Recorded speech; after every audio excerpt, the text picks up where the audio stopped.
Hello, so I know that many of you have been eagerly awaiting my review of my specialized Aethos, so today I am going to tell you all about it. So first I'll give you a tour of the bike, just so you know what components I built it up with, and then I'll tell you my impressions of my first month of riding.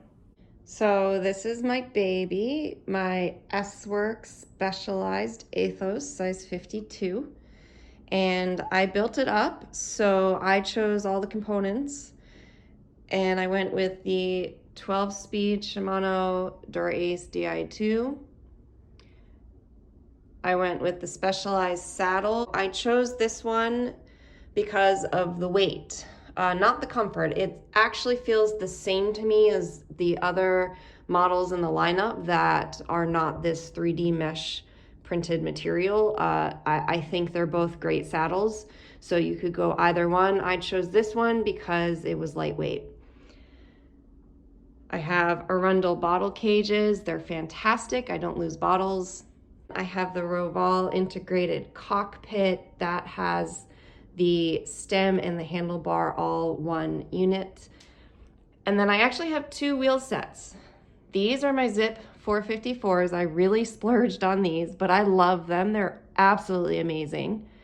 And these are the Aero wheel set. And then this is the first wheel set I tried on the bike.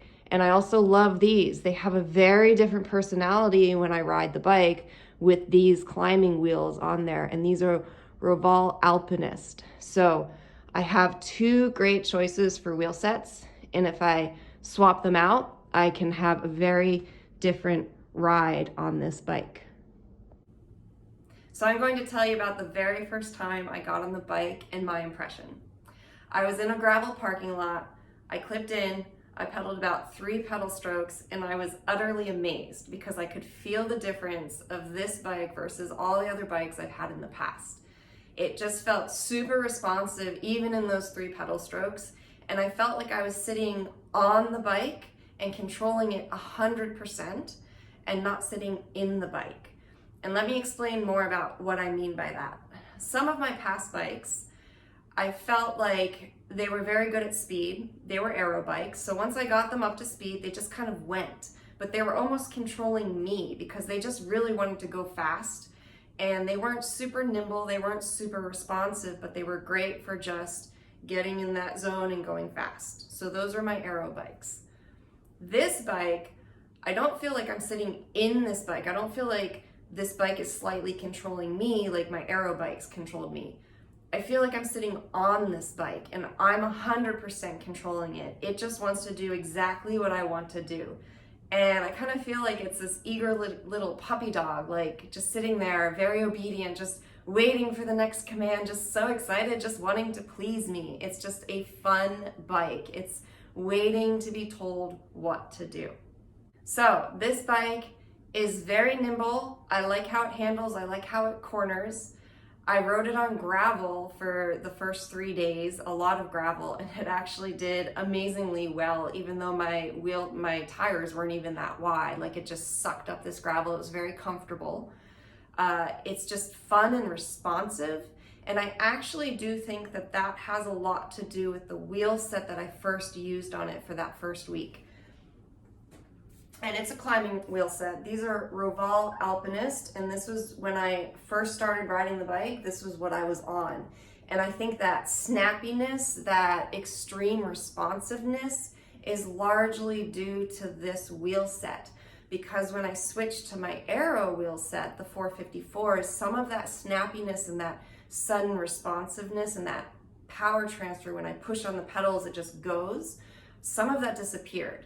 Now with the 454s, once it gets up to speed, it rolls and it's awesome. So the savings over a longer ride at speed with the 454s are much greater, and I'm working less. But if I want a fun, snappy ride where I can cover gaps in like 3 pedal strokes instead of 5 or 6, then I will definitely stick with these Revals. So this is the wheel set I'm going to be using for my local shorter group rides, like 1.5 to 2 hours.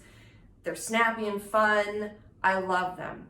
For my longer Gran Fondo races or just long rides in general, I will definitely go with the 454s because that gives it a personality of more of an aero bike, and I get a lot of the aero savings with that wheel set, but I also maintain the fun hill climbing personality and the handling and the snappiness of having more of a hill climbing frame. So I think my takeaway for you, I have two takeaways. One, think about your personality and what bike would suit you. For example, some people ride relatively flat courses and they like to go fast. If that's you, get an aero bike because that bike is going to be so much fun for you. That is not me. I really love the hills. I like when it goes up. I want to be in full control of my bike, and I'm not terribly concerned with speed all the time. I just want a fun ride. So for me, the Aethos fits my riding personality. The second takeaway, and this is what I learned through this bike and having two wheel sets, I didn't quite appreciate this fact until I had these two wheel sets on this bike. So that second takeaway is wheel sets matter. Once you're at a certain level of riding and speed, you will feel the difference of those wheel sets. And choose wisely, maybe have two different wheel sets for different types of days and riding that you want to do. So I have my fun hill climbing wheel set that's super snappy and responsive, and then for my racing, I will have my aero wheel set that will really save me energy and watts over the long run.